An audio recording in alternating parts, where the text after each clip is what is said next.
So it is my complete honor to introduce and have this conversation with our keynote speaker, Martha Minow. She is the former dean of Harvard Law School and is currently the 300th anniversary university professor at Harvard University. And she comes to us as an expert in human rights. Her background, which is, again, because of time, we cannot do justice to, but comes from this long period of research and advocacy for members of all sorts of religious and racial minorities, for women, children, people with disabilities. And she writes and teaches about a number of things, including digital communications, democracy, privatizations, military justice, and ethnic and religious conflict.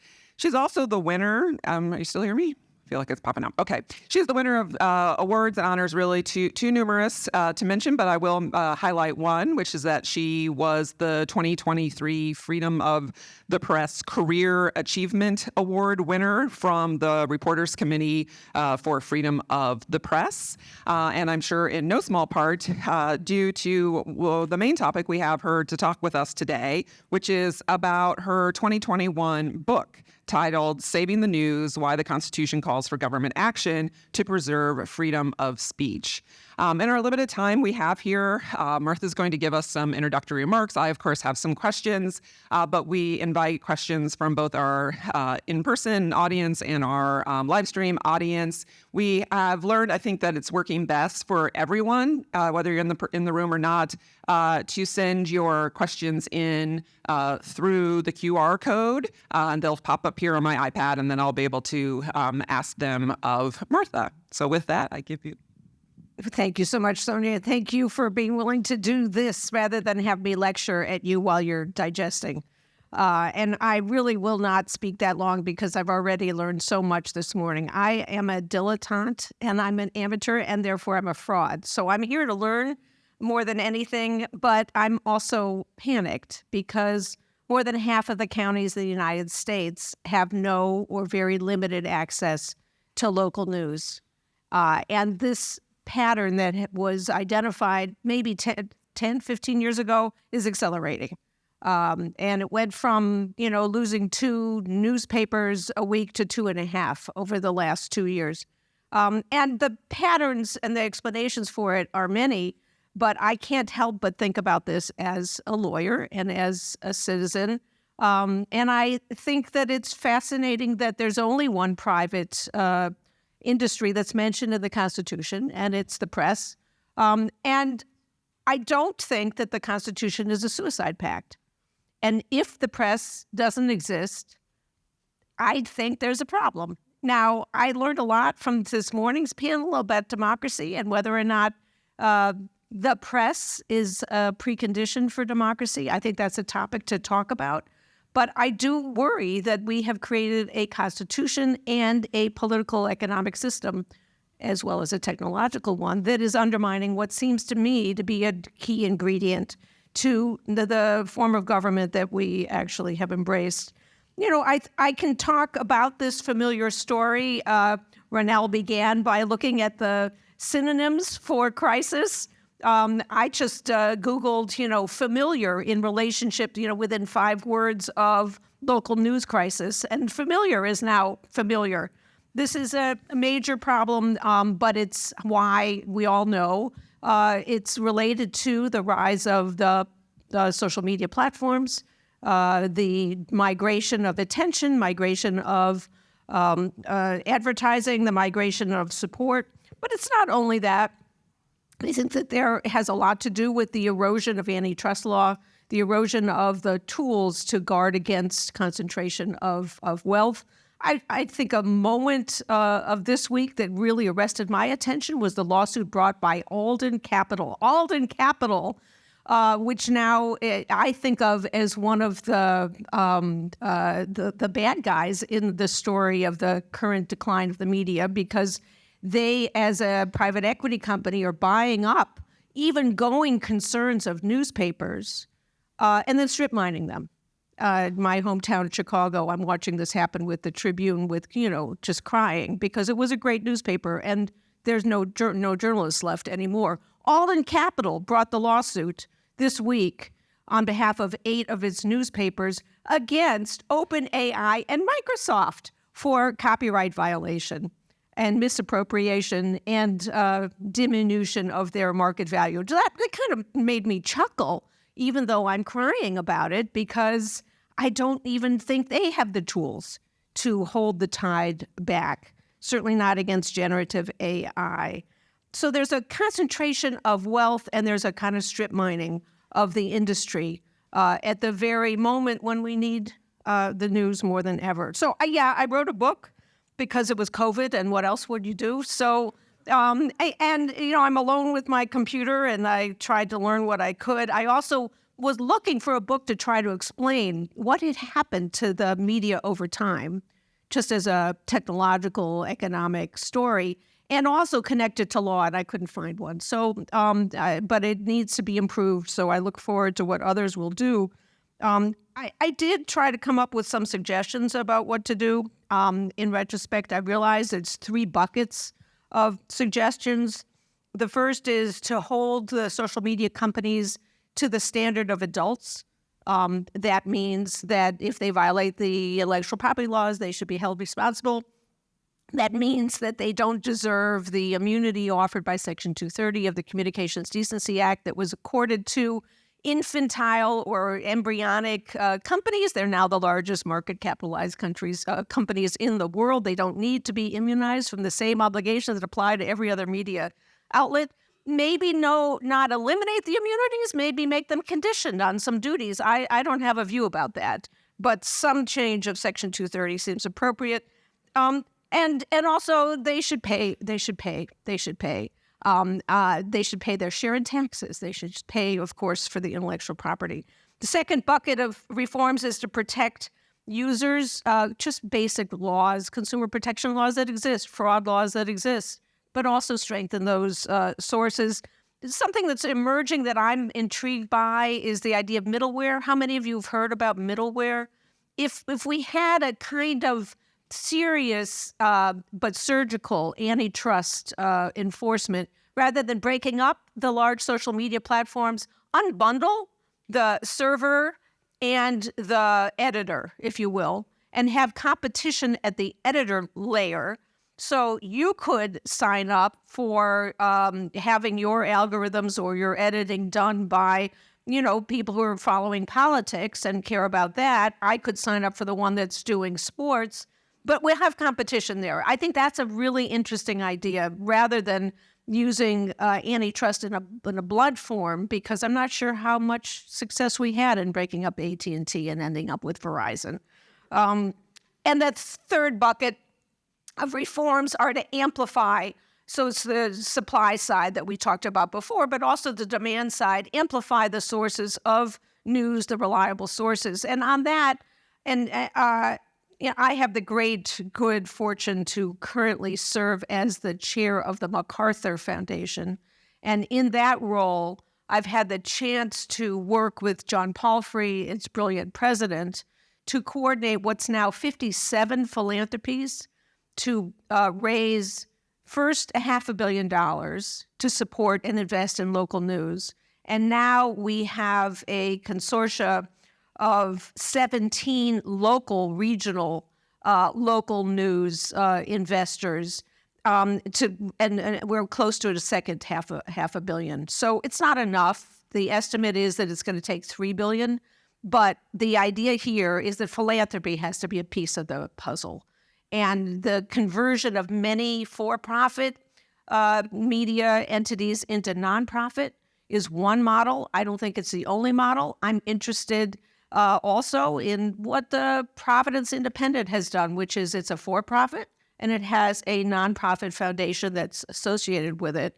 I also think there's an important role, as we are seeing, with new forms, with micro-journalism, with experiments. Robert Post talked about his relative creating an interesting entity using AI to cover local council committees and so forth. I think another piece of the puzzle here is universities. If you go to a state capitol right now and there's any journalist, it's a student. And I think we should recognize that as a civic function, that universities and colleges are providing journalism schools, undergraduates, and they should get a subsidy to do that. But there are other pieces of the puzzle besides philanthropy, besides universities. Innovation, wonderful paper for this conference on that. Innovation in business models, innovations in delivery. I've already mentioned antitrust. I think there are some possibilities there. Experiments that I found really fascinating is uses of SMS, of messaging that's targeting people who can then get a tailored message, but it's not being selected by an algorithm. It's being selected by their choice of who they want to be interacting with. I think there are lots of possibilities. So I am less depressed on this particular subject than I was 2 years ago, though I'm really depressed, really, really, really depressed and really worried. And the questions that came up already today, this is a problem for this Press Forward initiative of the philanthropies. Who is the press? Who is eligible for the subsidy? I came here hoping to get the answer. Seriously, we have a major problem about that. Another question that came up this morning as well: how to ensure that the government is neutral. So I'm on the board of local public media, GBH, which produces a quarter of the content for public media in America. We have an experience of the Corporation for Public Broadcasting, which has a interesting separation from public broadcasting, which is itself separate from the individual groups like GBH. So it's many, many layers. But research of the BBC, which was mentioned also this morning, shows that, there is an influence in what they cover compared to purely commercial media because they get government support. So you need plural sources. There's just not one answer. But those two questions seem to me very much on the table. Who's press for purposes of support, for purposes of philanthropic or governmental support? The Local News Sustainability Act that has bipartisan support but cannot get on the agenda to be voted on in Congress should have been bundled with the Ukraine aid. But in any case, that act has this problem of who's the press. If I get a tax credit for taking out a subscription, for what? What? How do you fill in the blank? There are some questions, and I'm counting on you all to answer this. Another piece of the puzzle, we're worried about the government, but New York, here we are in New York. New York adopted a commitment now, $30 million a year for 3 years to subsidize local news. I mean, it's happening. So let's figure out what the ways are to insulate the recipients from government influence. And it's got to be a piece of the solution as well. Okay. Terrific. So RonNell and I are constitutional law scholars, we're First Amendment scholars, and I think we probably have an over-tendency to think that is the answer to our problems, right? That's what we do. We feel like we should, we get frustrated. We feel like you should be able to go in court and point at the press clause and say, here you go, we win, yay, done. Your book, is a constitutional call. It talks to us about what the Constitution is telling us we need to be doing in terms of press freedom. You're not dismissive of that, but I do take that you see the Constitution's role in all of this, I think, differently than many of us First Amendment scholars are often prone to do so. Could you talk to us a little bit about that? What is the relationship between the problems and solutions you're talking about and the Constitution and the First Amendment? Sure. I read you and learn from you. But I guess my sense is that courts are not going to solve this problem for us, especially if we look at the political economy issues and the technological issues. I do think of the Constitution as a set of commitments not just for courts, but also a set of commitments for any other government actor who swears an oath, including legislators and governors, and frankly, for people in the polity. I do spend time trying to talk with people in the private sector. Starting in 2016, I totally radically changed my view of the private sector. I now view it as a check and balance. It's another place that we can check concentrated power. People rightly this morning talked about the role of the press as a check on governmental power. Private power is also in need of the check. But private power can maybe sometimes check the government power. So we have to keep them all viable. Anyway, when I talk with people in the private sector, many of them in the tech business, they care about democracy. They say, tell me what to do.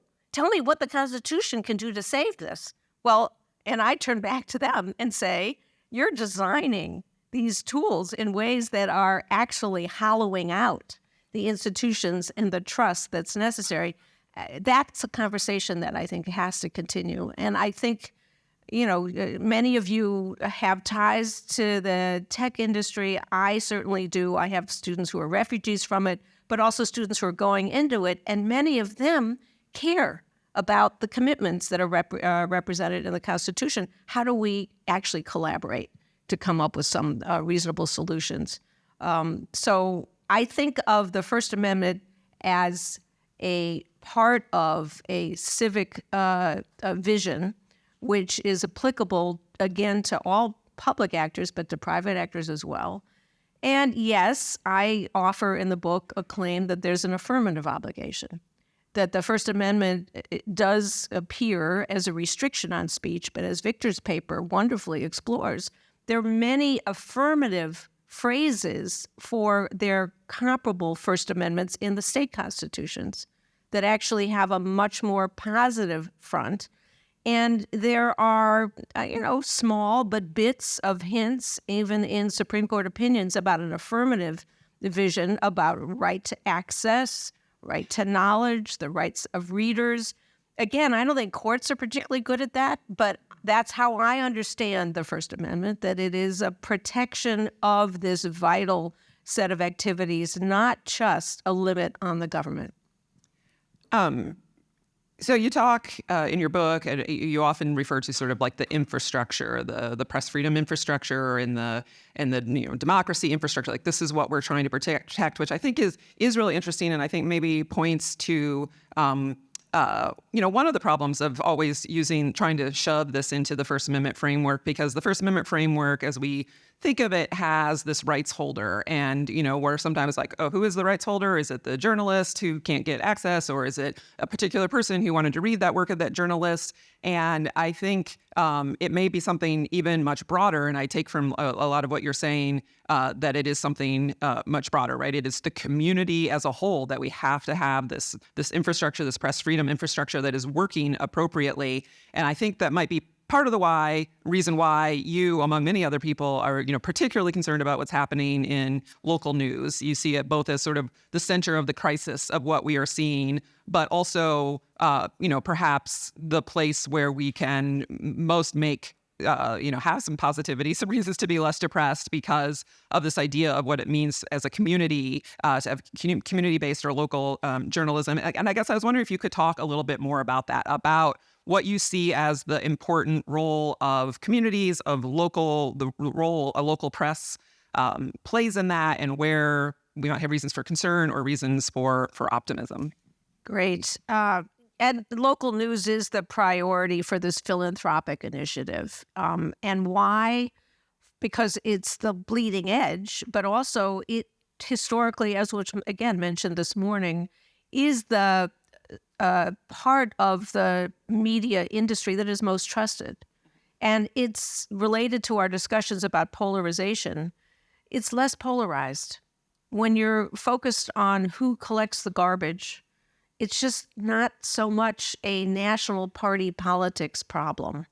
And also, there's something about face-to-face communities. People can actually have the ingredients of trust. I sat down and read the collection of books commissioned by the Russell Sage Foundation on trust. Look, it was a long COVID. I don't highly recommend this for you, but I can summarize for you what I learned. And what I learned was social scientists have come up with ways to describe something that has a bad phrase but a good idea, which is trust is predicated on knowing that this counterparty has, their word is, encapsulated your interests, that your interests are part of their interests. And when you don't have that, you have distrust. There's more of that in the local context than there is in the national context, partly because you maybe even have other ties with them, but also because there's, demonstrated knowledge, like some shared experiences. When the disaster of lead in the waters in Michigan emerged, I had the chance to meet with the public health leader who had exposed it. And she said, we were lucky in Flint, Michigan. I said, lucky? How could that be? She said, well, we had a vibrant local news. And then she said something that I still can't get out of my head. She said, there are hundreds of Flint, Michigans in the United States, but there's no one covering it. Well, that's the kind of thing that local news can do, should do. Politico, I think, has a wonderful model of how can you provide a resource so that you assist local news. You invest in a database about the doctors who are overprescribing opioids, but then you make that available to local coverage so that people can write a local story about the doctors in our community. So it's not local to the exclusion of the national, but it is, because it's so important and because there's a possibility of trust actually remaining, and also, frankly, because it doesn't scale. One reason that it's dying is that the advertising model, there's a limit. There's an outside limit on the eyeballs that you can get for local news. Now, I'm interested, would it be possible to develop something like an Associated Press or a Reader's Digest to be able to connect some of the local enterprises? And, people ought to know what's going on 115th Street. Not every day, but every now and then it'd be good. But yes, I think local news is absolutely vital to people's health, civic health, and participation. Research is pretty solid that when you lose local news, public corruption goes up, private corruption goes up, voting goes down. And I think that there's even now some cost-benefit analysis that it is worth it simply in reducing graft to have investment in local news. So, hard-headed economic thinking requires this kind of investment. One of the things RonNell and I, really want to do and have been doing this year is, trying to bring in people who are coming at this problem from different angles than when we've been sort of maybe sometimes in our echo chambers. So listening to what you're saying just now, and with your background in human rights and advocacy, are there ways for us? Is that a lens that we should be embracing more, both in terms of how that's been thought of traditionally and domestically, but also globally, about this idea of, you said, this health of community or of individuals that involves this aspect of having information and checks on power going on in their community? Ours is an old, creaky constitution, right? Supposedly the longest in existence written constitution. I say supposedly because I live in Massachusetts, and really the oldest one is the Massachusetts Constitution. But in any case, it's creaky. And the post-World War II constitutions are much more explicit about the rights.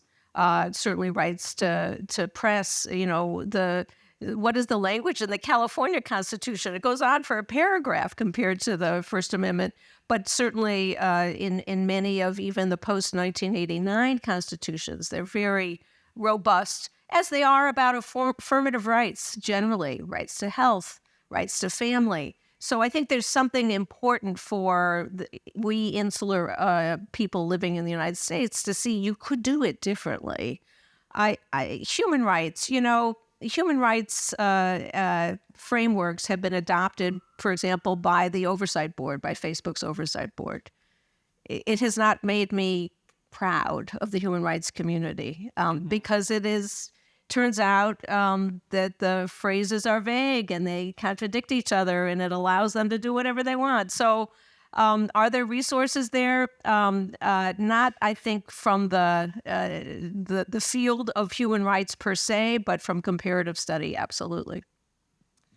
We do have a question came in. I think you've already addressed some of this a little bit, but asking again, going back to the decline of local news and wondering if you think this is contributing to our national toxicity of political discourse and the culture wars? Do you think the polarization nationally has ties to our local news crisis?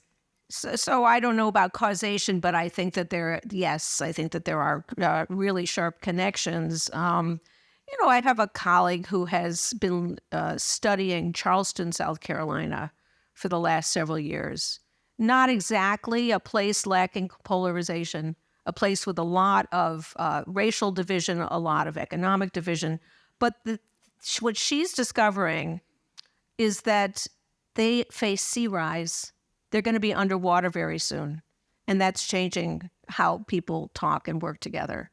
There's something about, yes, I think the loss of recognizing that we are living in physical places. We are human beings with physical presence when you're dealing with the air wars that are created by national parties, national media.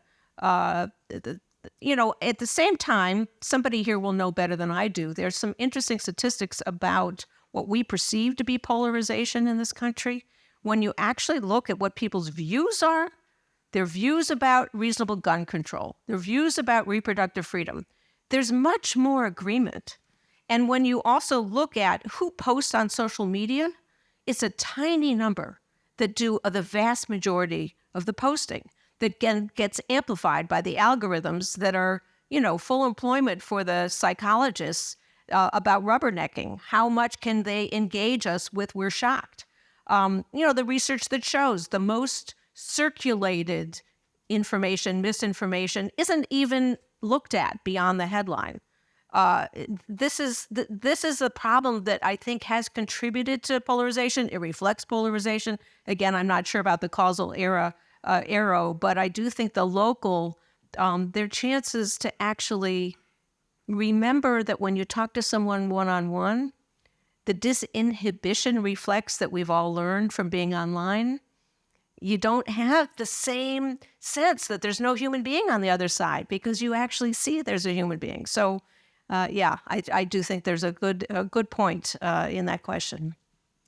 So you mentioned thinking of having sort of changed your view on the private sector and now seeing it as having a role to play as another check on government. Obviously, though, increasingly, some of the stuff, again, that we talk about with the First Amendment, it's all about what limits what the government can do in terms of regulating or censoring our speech don't apply when we have in the private sector, but none of that can matter anymore if all of our speech is taking place in private forums and we don't have these same kinds of protections. So I'm just curious about what do you see? And there's also sort of this concern whereas we might have had concern with the government censoring speech about government policies and government actors, with private corporations, then maybe our concern is different. It's just going to be regulated in a way that serves advertisers or other corporate interests, not so much the same interests.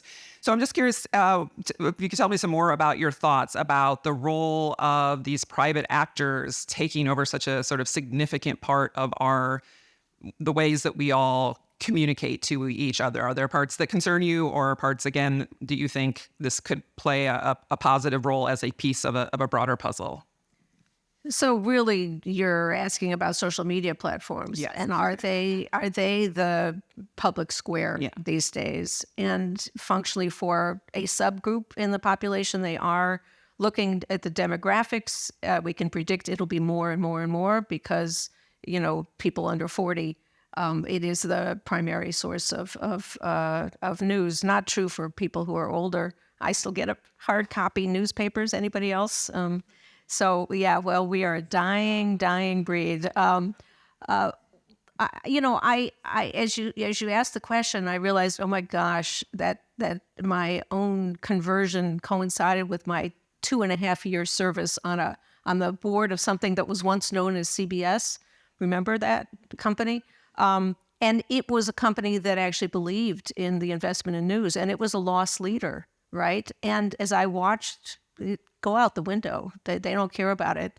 It's one of the places that I learned to actually think it wasn't so bad to have family-owned media. and even to have two-tiered stock.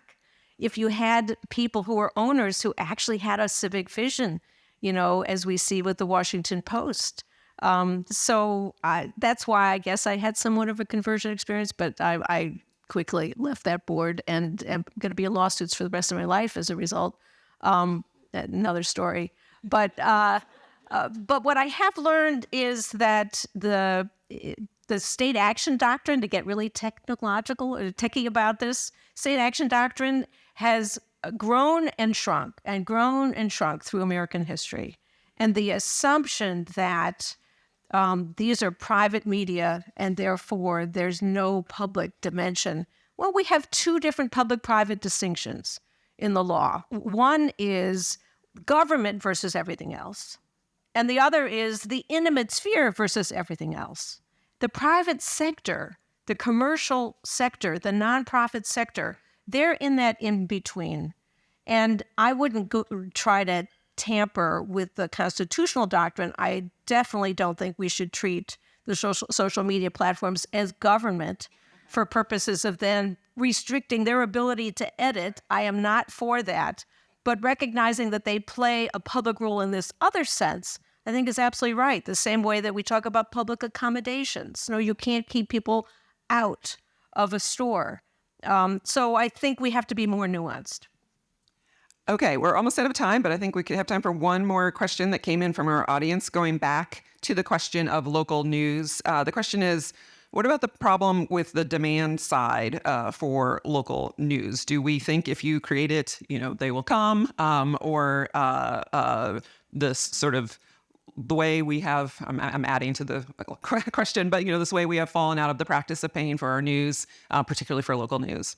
I was just going to start where you ended, which is, look, there's a little bit of blame to be placed at the doorstep of some of the media companies that were slow to recognize the digital revolution.